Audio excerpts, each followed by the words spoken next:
What's up, guys? Today's video we're going to be talking about kind of promotion and different responsibilities you may fulfill as a 31 Bravo military police soldier. So starting off, there's a couple different things that can happen. Now bear in mind, this is my experience. It may be different for you. So depending on when you enlist, you may come in as what's called a fuzzy. This is an E1 private. You wear no rank on your ACU top. It's not a disparaging term by any means, so don't get offended by it. People are just going to laugh at you and call you an idiot if you do. It's called fuzzy because the uniform has Velcro tabs for your name tapes and your rank. If you're a fuzzy, you wear no rank. So a few months later, I don't have the regulation open in front of me or anything, but there is time and service and time and grade requirements for each promotion. So just Google Army regulation for promotion or consult your Soldier of the Month and Promotion Board study guide, and it'll walk you through it and give you those wickets, because it may have changed since I got out or since I last referenced it. So a few months after that, once you meet the time and grade, time and service requirements, you're going to be a private or a mosquito wing. It's a single chevron. It looks like an upside down V. A little after that, you're going to make private first class, which is kind of like that, or similar to the Assassin's Creed logo, but with what's called a rocker at the bottom. So it's like a triangle with a rounded base. You've got a chevron, which is the upside down V, and a rocker, which is the round kind of U shape underneath it. And then from then on, from there, you're going to move on to a specialist, which is sometimes known as a sham shield, because this is kind of the rank where soldiers are comfortable with their rank, comfortable with members of their unit. They're treated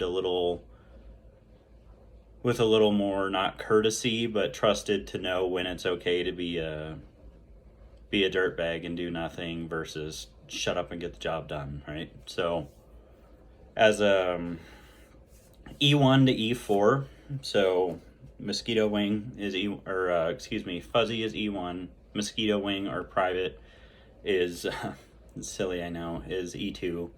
Private first class is E3 and specialist is E4. There's another breakout of E4 where you can be a corporal, but that requires professional military education and promotable status. We'll get there.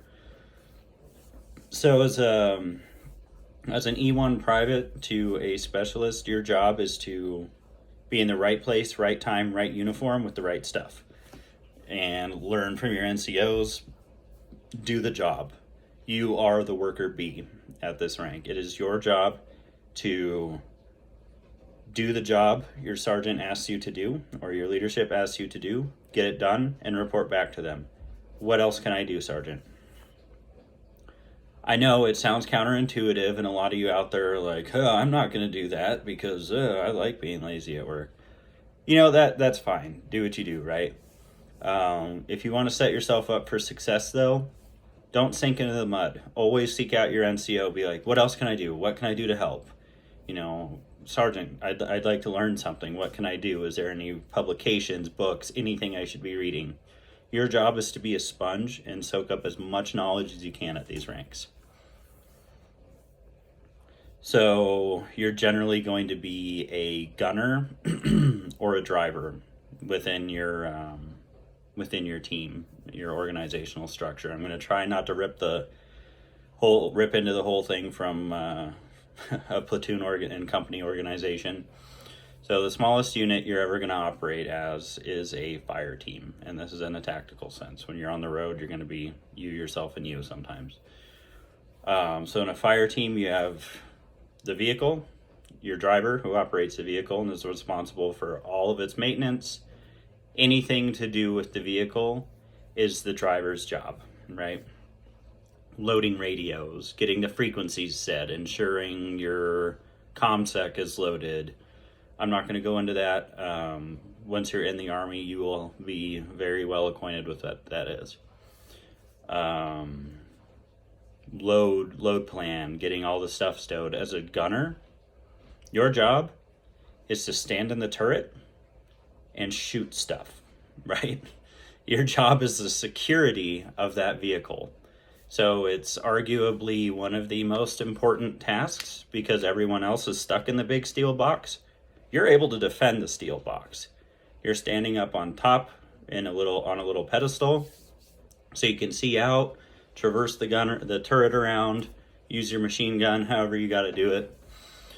And you have the best view in the house because you're elevated. So you're probably going to be responsible for having your team's binos up there, binoculars, and reaching down or using your VIC system, whatever you've got. It's like the headset they use in an airplane, but it doesn't work as well. And anyway, your job's gonna be to let your team leader know, hey, specialist, corporal, sergeant, whatever, I see bad guys at 12 o'clock at 300 meters moving in the open. This is what they've got with them. This is what it looks like they're doing. What would you like me to do about it? And if he tells you, okay, cool, get me the dope, which it can mean a few different things. Usually I'd say get me the dope or what's the skinny, where are they at? And my gunner would then plot it or figure out some way to get the coordinates, whether it's using intersection, resection, all this fancy land nav stuff that ties in. I'm trying to keep the video short, so we're not going to go there. Basically, he finds the location, and the information would then flow to the team leader, who is either going to maneuver the driver, help the driver maneuver the vehicle to a point where you, as the gunner, can start laying hate on the bad guys and taking away their ability to fight. I'm trying to word this carefully here. It's war. Your business is killing the enemy. Let's just call it that. Your team leader is then going to help the driver maneuver the vehicle so that you can kill them or find a way to kill them. I'm going to be blunt and honest with this. War is not a pretty business. I'm not going to romanticize it for you, right? Or that team leader may then use the radios that the driver loaded up with the proper fill, frequencies, all that, and report it to the next higher level, the squad leader, who's either going to make the call like, hey, Alpha Squad or whatever, first squad, begin maneuver to contact. And then everyone in the squad is going to maneuver their vehicles to the best position to fight the enemy.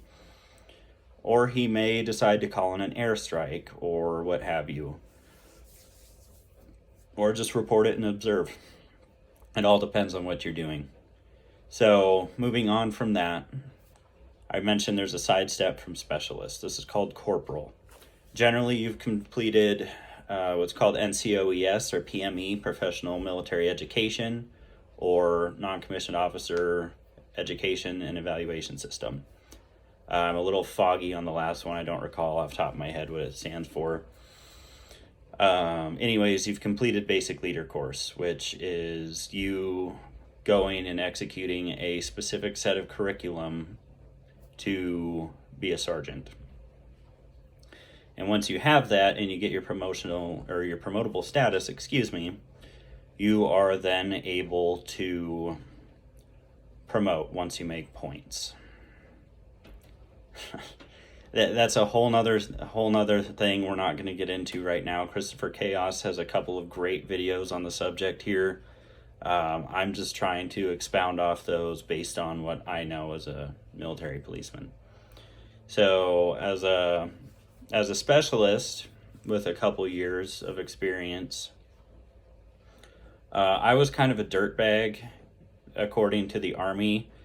So when I was getting looked at to get promoted to sergeant originally based on the key development track, I dug my heels, kicked and screamed, didn't want to go to the boards, anything like that, because while some of it was laziness, I later broke out of that. I knew I wasn't mentally mature enough to lead soldiers yet, and I wanted a few more years of experience. So I was a specialist for 2 or 3 years before I went to basic leader course. And then I kind of got myself on track. So when I went through or was in the Army and coming up through the ranks, I didn't make corporal. I instead went from specialist to sergeant.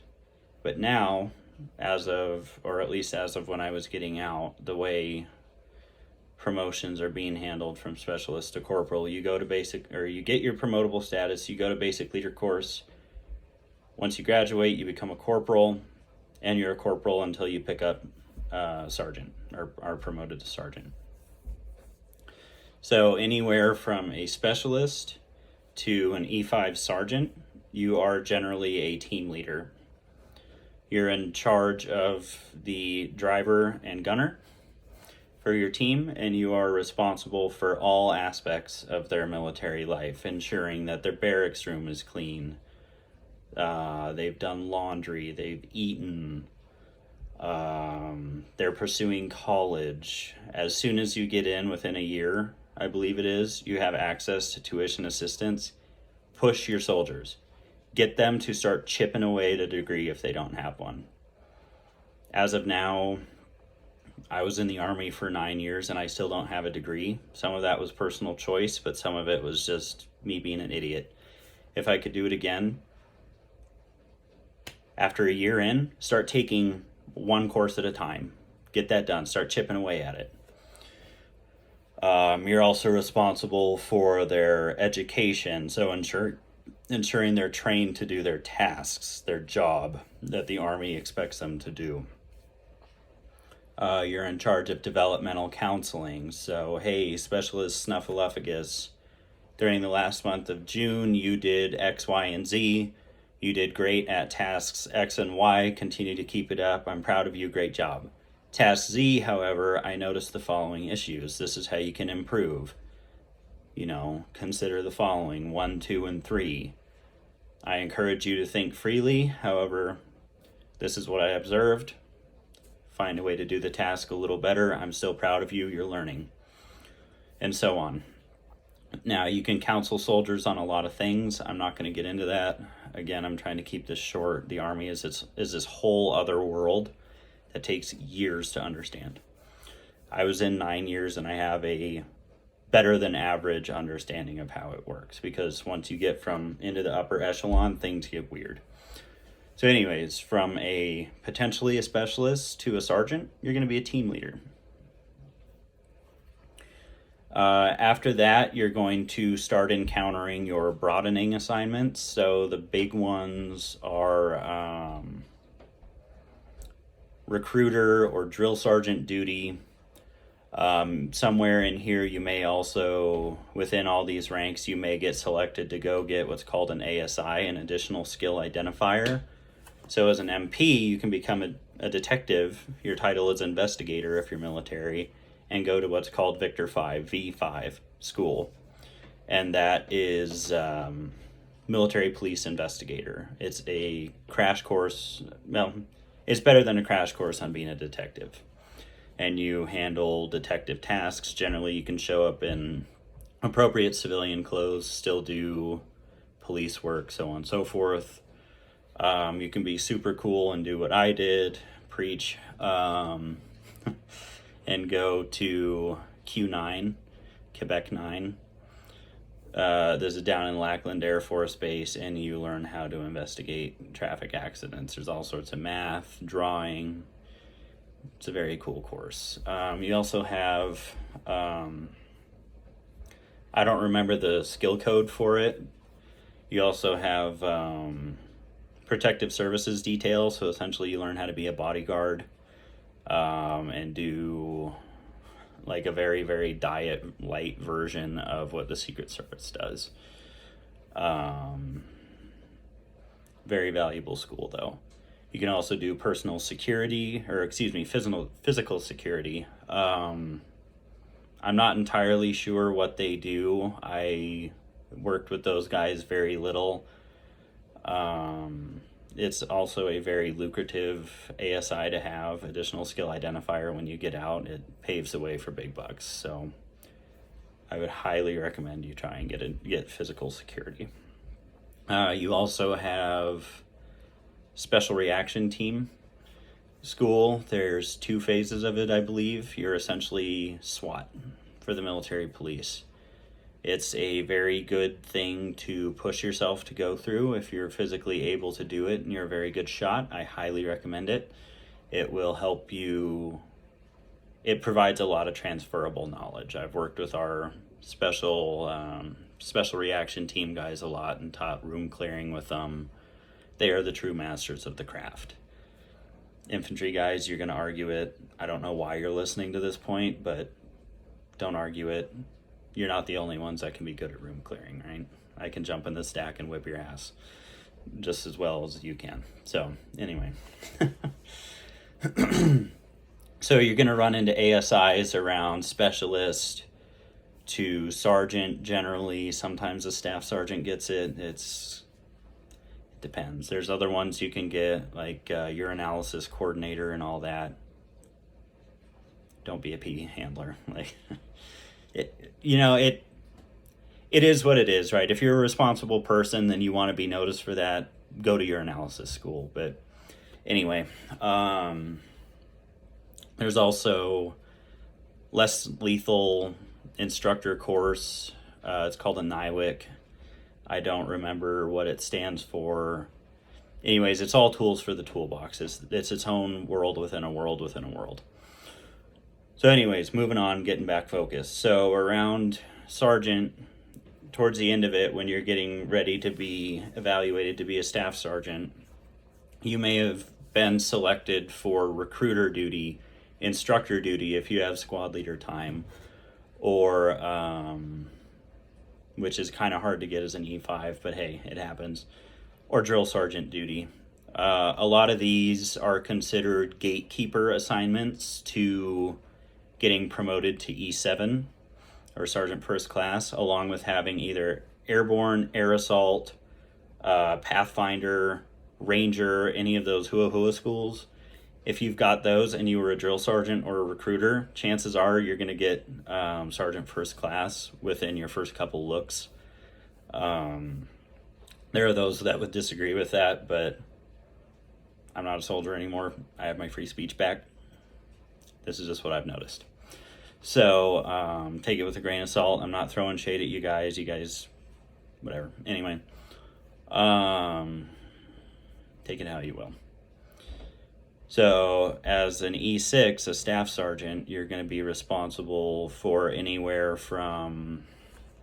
You're still going to be responsible for your team, so 2 people, but you're also going to be responsible for 9 other people, so 3 other teams. And you're going to be in charge of all that because everything flows to the top or flows to the bottom, depending on what leadership model you believe. So everything kind of tapers down to one key person at the top. Excuse me. So you're going to be in charge of anywhere from a squad of people to potentially a platoon. I filled in as the platoon sergeant for my headquarters company or platoon when I was in my last unit. You're in charge of 40 other people plus your other job. You're not going to sleep a lot. You're going to work pretty hard unless you're very good at managing stuff. So there's that. Provided you've done all that stuff, you've successfully passed it. I should back up a minute. Going from E5 sergeant to staff sergeant, you have to go to advanced leader course. It's essentially staff sergeant school. It prepares you to do all these tasks. So moving back to where we were, once you're at the tail end of your staff sergeant time, which is, I was getting close before I got out, you're going to be evaluated to be a sergeant first class. So all those NCOERs, your non-commissioned officer evaluation reports that you were getting as a sergeant, up to now every year, those are going to start mattering. They're going to go into your board file along with your DA photo. You're basically going to be evaluated for promotion based on how you look on paper. Now the board doesn't always see your your photo anymore, and they also do not see your gender. Sometimes that's my understanding. They don't see those. I could be wrong. Jump in here if I am. Let's put out the best information. Sorry if I steer you wrong. My understanding is they don't see your photo and they don't see your gender or race. I don't know if that happens. There's a lot of documents that have that on it that could be seen by the board. So anyways, you've gone to senior leader course by this point, learned how to be that platoon sergeant. That's normally where you find your sergeant's first class. You'll also find them in operations or in the S3 shop at the battalion, which is the next higher level of leadership after company, doing important things. Towards the end of their time, when they're getting evaluated to be a master sergeant or first sergeant, that's E8, there's two separate ranks within the E8 pay grade, just like E4, specialist and corporal. Towards the end of your sergeant first class time, and your time as a platoon sergeant, you are going to be, chances are, given a military police detachment, which is a smaller company, and that usually has your specialty stuff. So K9 is in here. Generally, K9 has their own detachment, but the 31 Kilo military police working dog handlers are in the detachment. MPI, physical security, traffic management and collision investigation, TMCI or traffic, and the desk sergeant folks, as well as special reaction team, are all in the detachment. It's a way to cut your teeth and do first sergeant stuff without actually being a first sergeant, so that your sergeant major can evaluate you and be like, hey, Sergeant First Class Snuffleupagus is squared away, man. Like, sorry, Sesame Street, I love your names for stuff, so I'm just going to use it, right? It fits. Sergeant First Class Snuffleupagus is one squared away man. Like, he's a good platoon sergeant. He was a good platoon sergeant. He's an even better detachment sergeant. I want him to be a first sergeant. I want him to be a diamond. So at that point, you go to Master Leaders course as well as First Sergeant's course, so that you know what you're doing, or at least have some form of instruction so that you know what needs to be done. It's all based on be, know, do, and learning through observation. Chances are, by the time you're a platoon sergeant, you can also act as a first sergeant. If you can't, you might want to take a look at what you're doing here and learn through osmosis a little bit. It's just going to help you in the long run. I'm not diming people out, not calling you out, nothing. Food for thought. All right, so once you've become a first sergeant, you are generally first sergeant happens first and then master sergeant from what I've seen. I could be wrong here, or some places may do it different. Generally, once your first sergeant time is done, or when you're waiting to be a first sergeant, you're either going to be in operations or you're going to be at battalion somewhere doing something. Generally speaking, most of your E8s that you see walking around are post first sergeant time and waiting and filling a job until they get their USASMA slot, their Sergeant's Major Academy slot. Other than first sergeant, I'm not aware of a lot of E8 billets or jobs within the military police world. We're kind of reaching beyond what I'm aware of here and just going through observation and just general knowledge. So feel free to jump in if you know of an E8 billet within the Army or specifically the military police that a post command time first sergeant has. That might not be the right term. Let us know. So anyways, once you've done all that, chances are you're at 15 to 18 years of service, and maybe more, and you're damn close to retiring. So now you've got a choice to make. Because promoting from Sergeant First Class on generally comes with an active duty service obligation, and ADSO. We're going to promote you to this next level of pay, responsibility, and title, but in return, we want to know you're going to stick around for thus and such number of years. So generally after staff sergeant, or some staff sergeants, we jokingly call it selling your soul to the devil. The Army owns you. After 12 years, again, based on what I experienced, you were indefinite. When you re-enlisted for anything beyond 12 years of service, you're indefinite. The Army owns your ass until you drop a packet to retire. So, moving back forward, I know I kind of jump around a lot. As a post first sergeant time, master sergeant, you're doing whatever job the sergeant major gives you. Generally it's operations, or they will find something for you to do. The next school you're going to go to is the United States Army Sergeant Major Academy, or USASMA, and it's a year long. And you, at the end of it, you come out a sergeant major, and you're going to be the S3 sergeant major, generally, the operations sergeant major, and make sure everyone that works for you, officers and enlisted, or everyone that works in there, because officers are never really going to work for you, they're going to work with you. You're going to get grouched at if they make a mistake. Ultimately, officers belong to the battalion commander or the company commander. Anyway, anyone that works in S3, you're going to be responsible for all elements of their training, performance, anything like that.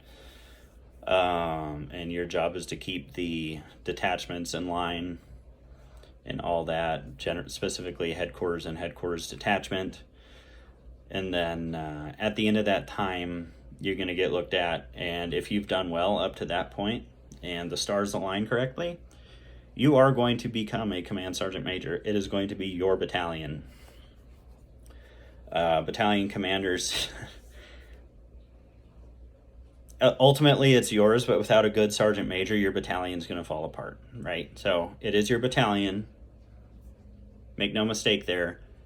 Just know that your sergeant major, just like when you had that enlisted platoon sergeant, if he's crap, you're going to be crap. If he's good, you're going to be great.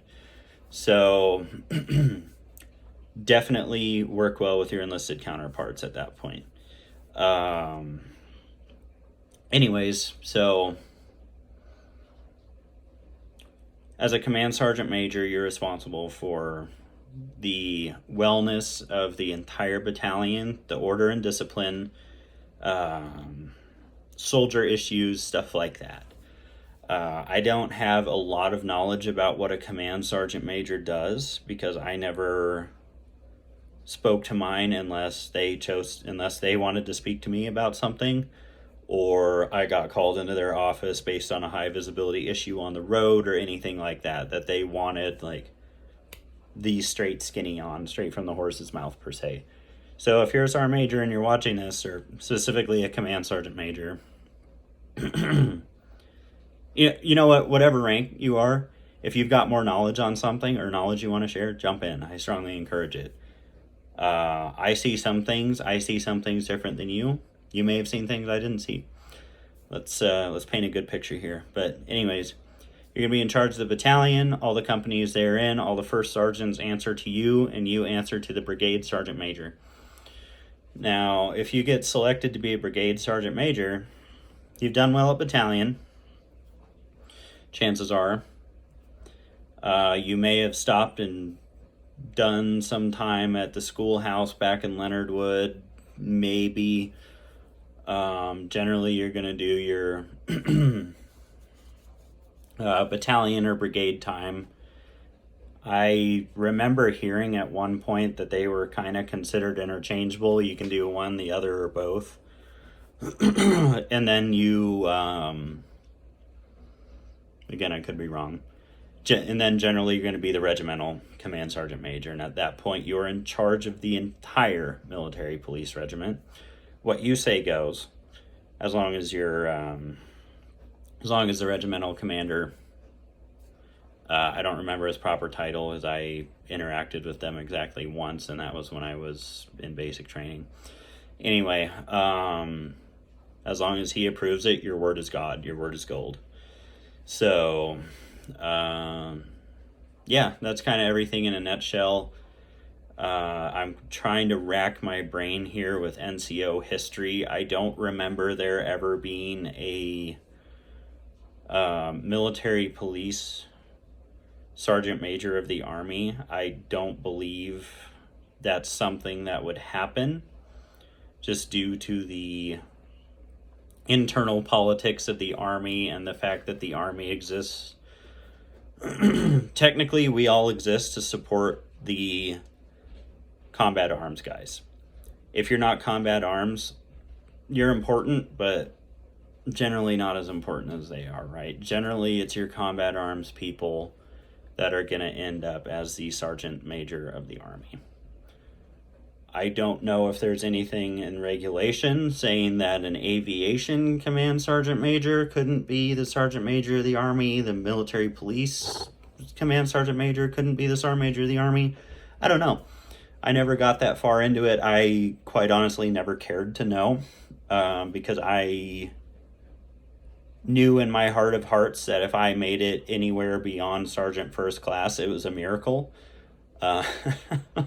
Just because I don't play politics very well. I have this habit of saying what I think and being very inflexible from what I know to be correct or believe to be correct. So kind of a personal flaw there, but I never really saw the need to dip my toe into the water of what command sergeants major do and beyond, because quite honestly, it's not my lane.